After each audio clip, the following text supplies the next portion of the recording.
नमस्कार, मैं रुद्र स्वागत करता हूं अपने YouTube चैनल रुद्र आयलैंड में। आज हम बात करने वाले हैं अपराध के विषय में। अपराध क्या है, अपराध कितने प्रकार का होता है, अपराध के लिए आवश्यक तत्व क्या क्या है। तो बिना किसी लेट लपेट के हम शुरू करते हैं कि अपराध क्या है। तो अपराध की परिभाषाएं विभिन्न विधि शास्त्रियों ने भिन्न भिन्न तरीके से दी हैं, परंतु हम सभी अगर एक निचोड़ पे जाएं तो सीधे से ये बात समझ लीजिए कि अपराध से आशय उन सभी कृत्यों से है, कार्यों से है जो विधि विरुद्ध हैं, जिनके लिए विधि ने दंड का प्रावधान कर रखा है। ठीक है, जैसे जुआ खेलना, हत्या करना, बलात्कार करना, चोरी करना, डकैती करना, डकैती के लिए तैयारी करना इत्यादि। ठीक है, अपराध का संबंध नैतिकता से नहीं है, अपराध का संबंध धार्मिकता से नहीं है। अपराध जरूरी नहीं है कि जो एक राज्य में अपराध, जो कृत्य अपराध है वो दूसरे राज्य में भी अपराध हो। अपराध क्यों? क्योंकि अपराध का सीधा संबंध क्या है कि जिस भी राज्य में आप रह रहे हैं, जिस भी भूमि में आप रह रहे हैं, तो उसकी उसका जो संप्रभु है, ठीक है, सर्वोच्च व्यक्ति है, उसके द्वारा डिसाइड किए गए, निर्णित किए गए विधि विरुद्ध कृत्यों से हैं। ठीक है, तो ये जो कृत्य एक राज्य में अपराध हो सकता है वो दूसरे में अपराध नहीं हो सकता है। जैसे कि, और इसीलिए इसका नैतिकता से कोई लेना देना नहीं है, इसीलिए इसका कोई धर्म से लेना देना नहीं है। ठीक है,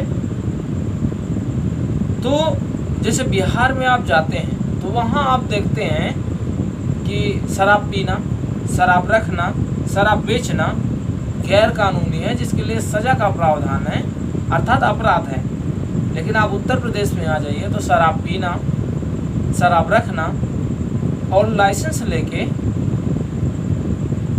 शराब बेचना अपराध नहीं है। ठीक है, अपराध कितने प्रकार का होता है?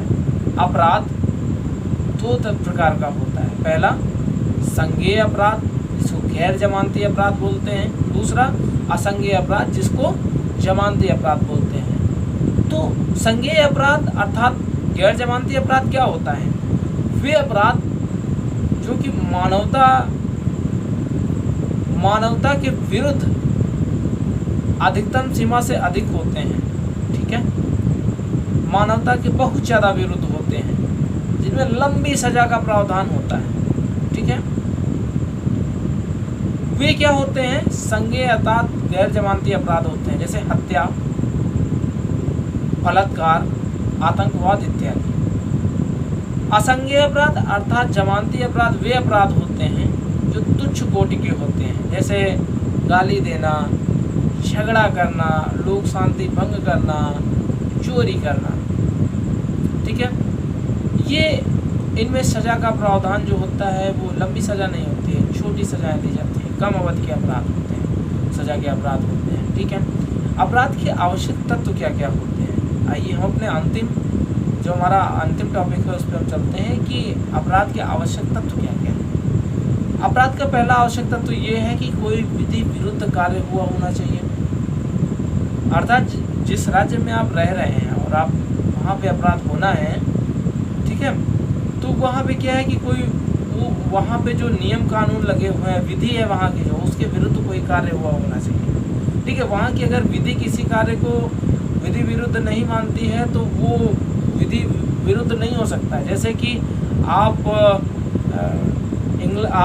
अमेरिका में हैं, तो अमेरिका में जैसा कि जानते हैं, अमेरिका जो यूरोपीय देश है, वहाँ पे क्या है कि प्रोस्टिट्यूशंस और आपका ये सेक्स है, प्रोस्टिट्यूशंस है, ये लीगल है, तो वहाँ पे अपराध नहीं होता है ये सब। ठीक है, इस विधि विरुद्ध नहीं है। लेकिन आप अगर इंडिया में आ जाएं, आप ओपन में यहाँ पे कोई सेक्स करते हैं या प्रोस्टिट्यूशन करते हैं ओपन में, ठीक है, तो इसके लिए सज़ा का प्रावधान है।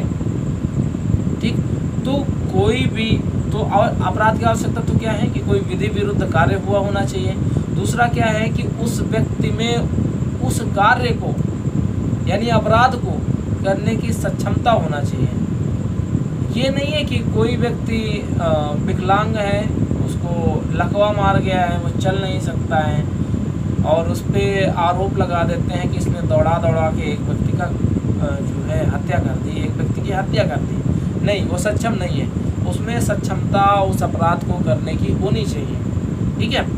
तीसरा क्या है कि उस व्यक्ति का आशय अर्थात इंटेंशन होना चाहिए। ठीक है। अगर इंटेंशन नहीं है तो अपराध नहीं है। जैसे कि एग्जाम्पल के लिए डॉक्टर है, डॉक्टर ने आपका इलाज किया, बाकायदा उसके पास डिग्री है, प्रशिक्षित है और उसने आपका इलाज किया और आपकी मृत्यु हो जाती है। ठीक है। उसने आपका पैर ठीक करने के लिए ऑपरेशन किया और उसने आपका पैर काट दिया, तो क्या है कि यहाँ पे कोई अपराध नहीं हुआ, क्योंकि उसका इंटेंशन आपका जो है टांग काटना तो नहीं है ना, आपको अंग भंग करना नहीं है ना। उसका इंटेंशन क्या है कि बाकी जो पैर बचा हुआ है वो आपका बचा लिया जाए। और होता क्या है कि आपकी वो जो है टांग काट देता है, तो क्या है, अपराध नहीं है, क्योंकि उसका इंटेंशन नहीं है। बिना इंटेंशन के अपराध नहीं होता है। तो अपराध के 3 आवश्यक तत्व हैं।